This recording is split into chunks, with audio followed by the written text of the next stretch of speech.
कटप्पा ने बाहुबली को क्यों मारा, ये प्रश्न तो देश में बहुत हुआ। एक और प्रश्न देश में बहुत है, वो ये है कि खान सर का असली नाम क्या है। और वो प्रश्न ये है कि भाई खान सर जो है, वैसे तो देखो आदमी अपने नाम से नहीं अपने काम से बड़ा होता है, और आप अपने काम से बड़े हैं। तो आपका नाम क्या है, इसके पीछे बहुत कहानियाँ हैं। अब जो कहानी आप बताना चाहेंगे, हम वो कहानी सुनना चाहते हैं। देखिए, हम एक नॉर्मल से जब शुरुआत में थे तो एक लड़का था, तो उसका पास कोई हटाना पड़ा जो था। बाद में 5-6 लड़के आए पढ़ने के लिए, तो धीरे धीरे लड़के अचानक बढ़ने लगे। तो एक कोचिंग वाले ने ऐसे नाम दे दिया खान सर।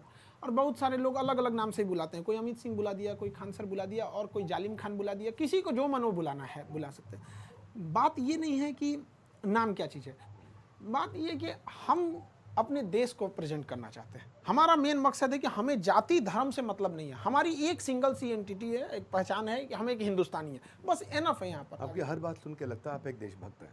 बहुत अच्छा लगा मुझे। मैं कुछ रैपिड फायर ले सकता हूँ आपके साथ? हाँ। तेज क्वेश्चन होगा और आपको तेज आंसर करना है। तो आपकी कहानी पर क्या कोई बायोपिक बननी चाहिए, कहीं बात हो रही है? कुछ लोग आए थे, बात कर रहे हैं। हमको मतलब बहुत ज़्यादा फिल्मों का आइडिया नहीं है, इसलिए हम नॉर्मल बात कर दी उनसे। ठीक है, देखा जाएगा। आप पढ़ाते होते हैं, बेबाक रहते हैं, तो क्या कभी माता पिता ने गुस्सा करके आपको डांट लगाई? कभी कभी मम्मी थोड़ा सा चिंता में रहती है कि बाबू ये सब कुछ भी काहे बोल देता है तुम। खान सर कौन है, एक शब्द में कैसे डिस्क्राइब करेंगे? हिंदुस्तानी। आपकी सबसे बड़ी स्ट्रेंथ? ना भी कुछ हो जाएगा, हम अपने लक्ष्य से नहीं हटेंगे। आपकी सबसे बड़ी कमजोरी क्या है? कमजोरी में थोड़ा इमोशन हो जाता है। स्टूडेंट को देखते हैं तो उनको कभी कभी दूसरे के इमोशंस में ना ऐसा लगने लगता है कि मेरा ही प्रॉब्लम है, तो अपना काम छोड़ने पहले इसका सॉल्व कर दे। तो एक लेवल तक ये ठीक रहता है। इमोशन ज़्यादा हो जाते हैं। क्या खान सर को कभी झूठ बोलना पड़ता है? लाइफ में ना कई बार आपको ना किसी की अच्छाई के लिए झूठ बोलना पड़ता है, बहुत बार ऐसा झूठ बोलना पड़ता है। क्या खान सर एक स्पिरिचुअल पर्सन है? हाँ, स्पिरिचुअल हैं, मतलब धार्मिक हैं, बट हम मेरे दो लाइफ, एक है अपने पर्सनल लाइफ, वो हम किसी से मतलब ज़्यादा शो ऑफ नहीं करते। आप दूसरों को डिस्ट्रैक्शन को दूर कर रहे हैं, अभी डिस्ट्रैक्शन दूर करने के लिए अच्छा मैसेज दिया। क्या खान सर खुद कभी डिस्ट्रैक्ट होते हैं? एक एज होता है डिस्ट्रैक्शन का। जिस एज में हम लोग थे डिस्ट्रैक्शन के, उस एज में ना इतनी ज़्यादा प्रॉब्लम्स थी ना लाइफ में कि वो खुद ही अपने में टॉर्चर था। कोई मतलब क्यों आपके पास कोई आएगा, आपके पास कुछ रहेगा ही नहीं। तो अब खाली घर में कोई भी चोरी तो हो ही नहीं है।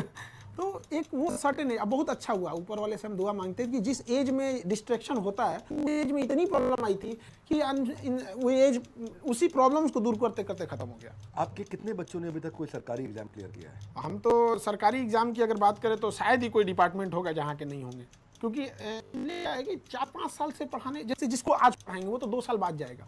तो इसका एजुकेशन का ना टर्म थोड़ा सा लंबा होता है, तो कम ओवेस हर डिपार्टमेंट में। आपको इतना नॉलेज है खान सर, क्या खान सर ने कभी यूपीएससी ट्राई किया? हमको बस जाना था तो एनडीए में, तो बस और कहीं सपना ही नहीं देखे थे। बंदूक चलाने का शौक, हर टाइप का बंदूक। इवन अगर आप गौर कीजिएगा, या लोग जो गौर किए होंगे, जो चीज़ सेना से रिलेटेड रहती है ना, वो हम बहुत डीप से अंदर बता देते हैं। कई बार ऐसा होता है ना कि ऊपर से कुछ लोग कॉल करते हैं, खान साहब इतना डिटेल मत बताइए।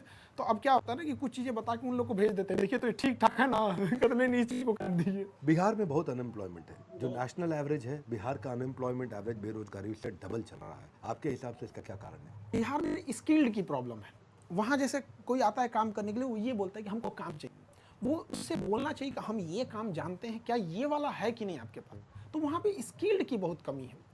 स्किल्ड है और अनऑर्गेनाइज तरीके। जैसे क्या है कि अभी कोई योजना चलेगी गवर्नमेंट की, तो हर डिस्ट्रिक्ट में उसको खोल देंगे। बस जहाँ आपका दूर गया तो कंट्रोलिंग से पावर खत्म हो जाता है। उसको सेंट्रलाइज करना चाहिए। हाँ, आपको सीखना है ना, तो आप पटना आइए। आप जिंदगी भर के लिए थोड़ी आ रहे हैं, 1-2 महीना पे आप खोल के चले जाइएगा। बट ये जो गांव कंट्रोल नहीं हो पाता है, तो फिर वो एक चीज़ गड़बड़ी है। स्किल्ड की बहुत बड़ी प्रॉब्लम है। और एक वर्किंग कल्चर भी वहाँ पे ना, जो एक तरह का एक जैसे गुजरातियों का एक बिजनेस कल्चर ही है वहाँ पे।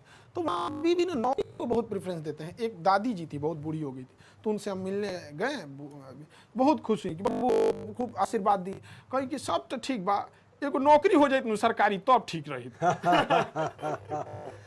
बच्चों के दिल की बात करनी हो, आप बच्चों के दिल की बात करते हैं, लेकिन अगर अपनी खुद की दिल की बात करनी हो तो किसके पास जाते हैं? बच्चे तो आपके पास आते हैं, आप किसके पास जाते हैं? दिल में जो रहता है हम बच्चों को बोल देते हैं। ऐसा कोई पर्सनल चीज़ें नहीं रहा है।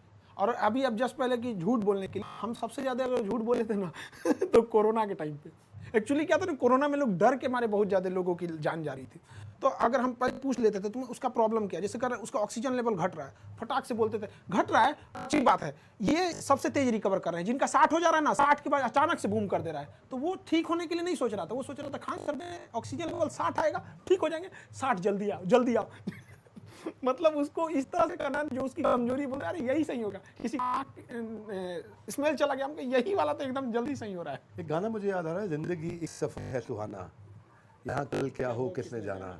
खान सर के सफर की मंजिल क्या है? अखंड भारत देखना चाहते हैं। अल्टीमेट है तो फौजी, आ गए पढ़ाने वो अलग बात है।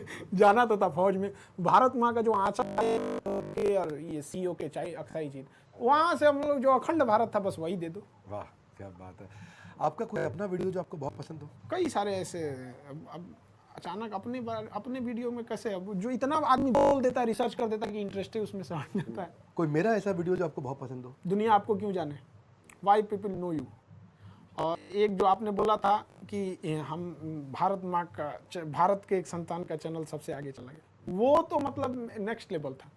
मतलब उसी को देख के हम यहाँ आपको बता भी देंगे, आप ही की वजह से नहीं सुना। मेरी वजह से, आपकी मेहनत और बच्चों के प्यार से है। अच्छा मान लीजिए आपने कुछ पढ़ाया और स्टूडेंट को समझ में नहीं आया, तो इसमें टीचर की कितनी गलती है, स्टूडेंट की कितनी गलती है? इस बात से कई टीचर हमसे नाराज भी हो जाते हैं। हम ये कहते हैं कि अगर स्टूडेंट क्लास में नहीं आया है, उसके बाद फेल हो जाता है, तो स्टूडेंट की गलती है। क्लास में बैठ के फेल हो जाता है तो आपकी गलती है। कैसे हो गया यहाँ पर? तो ये बहुत मायने रखता है। आपकी एक रिस्पॉन्सिबिलिटी, आप ऐसे पल्ला नहीं झाड़ सकते हैं कि नहीं समझ में आया। आप उसको उस लेवल पे ले जाके समझाइए। और ये धीरे धीरे एक्सपीरियंस है। जब हम लोग भी शुरू में पढ़ाते थे ना, तो एक आइडिया लगता था कि एक फ्लो में पढ़ा देते थे, लेकिन अभी आइडिया है कि हाँ यहाँ तक हमको जाना है, यहाँ ये पक्का फंसेगा, तो इसलिए उसको हंसा खिला के वहाँ तक में निकाल देते हैं। तो आप टीचर को बड़ा जिम्मेदार व्यक्ति मानना चाहते हैं कि भाई टीचर की जिम्मेदारी है? उसके साथ एक और चीज़ कहते हैं, टीचर की बहुत सारी जिम्मेदारी है। आपको ये सोचना, आपको दिमाग से हटा देना चाहिए कि आपकी पर्सनल लाइफ से बहुत बड़े नहीं। आप टीचर बन गए ना, तो आपको आपकी लाइफ से स्टूडेंट को कनेक्ट करना है। अब पता चला हम यहाँ से एक तो आधा बाल इधर रंग दे, आधा इधर रंग दे, कहें कि मेरी पर्सनल लाइफ है, तो काहे को टीचर बन गया? आपको पर्सनल लाइफ में जाइए ना, फिल्मी दुनिया में यहाँ पे नाचे गाएं, ये मतलब एक कंट्रोल में रहना चाहिए कि आपसे लोग इंस्पायर हो रहे हैं। आप यहाँ आए हैं तो आपकी एक जिम्मेदारी बनती है, इसके बाद भी जिम्मेदारी है जो लाइफ टाइम उसको सिखाना है। सर्वांगीण विकास होना चाहिए उसके पास, ताकि उसको लगे कि हाँ ये हिंदुस्तान से पढ़ के गया है। कंट्रोवर्सीज भी हो रही है, तो लोग कई बार आपको बुराई भी करते हैं, और इतनी सारी कंट्रोवर्सीज हुई होंगी आपके साथ। कोई ऐसी कंट्रोवर्सी जिसने आपका दिल दुखाया हो? एक बिना मतलब की कंट्रोवर्सी हो गई थी, जो इंडिया से उसका कोई टॉपिक नहीं था। एक्चुअली एक टॉपिक चल रही थी, फ्रांस के राजदूत को बाहर निकाला जा रहा था। तो अक्सर देखते हो कि इंटरनेशनल रिलेशन चूंकि करंट अफेयर में जरूरी होता है, तो टॉपिक था कंप्लीटली डेडिकेटेड था पाकिस्तान और फ्रांस से। उसको इंडिया से कोई मतलब ही नहीं था। तो हम जो भी चीज़ें बता रहे थे पाकिस्तान का बता रहे थे। बट क्या हुआ ना, कुछ पाकिस्तानी चैनलों ने ना पाकिस्तान और फ्रांस हटा दिया। धीरे धीरे पाकिस्तान से इंडिया की ओर चलाया। कुछ गाने भी होते हैं, आप देखते होंगे पाकिस्तान से इंडिया की ओर आके बहुत तेज़ी से स्प्रेड हो जाते हैं। तो उनका था, और यहाँ बिना मतलब की इन लोगों ने कंट्रोवर्सी खड़ी कर दी। बाद में जिन लोगों ने कंट्रोवर्सी खड़ी की थी, वो पर्सनली कॉल भी किए हैं और कहे कि सर हम वापस आपसे सॉरी बोलते हैं। हम कहे अब तुम चौपट करके एक तो बिना मतलब का काम के उसको सॉरी बोलते रहने दो भाई, ऐसे ही रहने दो यहाँ पे। बाद में धीरे धीरे रियलाइज हुआ वो टॉपिक ही इंडिया का नहीं था। तो एक होता है ना कि इंडिया का टॉपिक रहे तो बोल तो समझ में भी आता है। कंपनी ने भी आपको ज्वाइन करने के लिए करोड़ों रुपए ऑफर किए थे? 107 करोड़। 107 करोड़, वाह। उस वक्त मेरे पास कुछ भी नहीं था, बहुत कुछ नहीं था उस समय।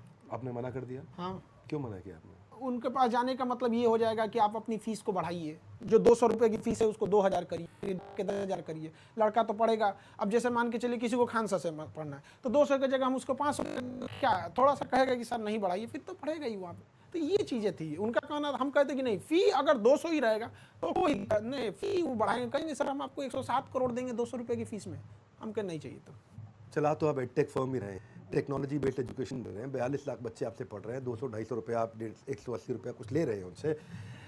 तो अब आए थे अलग पांडे जी, वो भी फंडिंग ले गए। 7,500-8 हज़ार करोड़ की इनकी जो है आज कंपनी हो गई है। तो खान सर फंडिंग लेंगे नहीं लेंगे? एक्चुअली क्या है कि जब हम लोग यूपीएससी वाले सेगमेंट में जा रहे हैं ना, तो वहाँ बच्चों को प्राइम फैसिलिटीज़ देनी है। मतलब वो चीज़ जो उसके पास नहीं है, ऐसा फील देना है ना कि वो आने के बाद वो उसको लग गया कि अब मेरा तो भाई हो गया वहाँ पे। तो वहाँ पे अगर इस टाइप का अगर कुछ लगेगा तो आदमी आगे सोचेगा।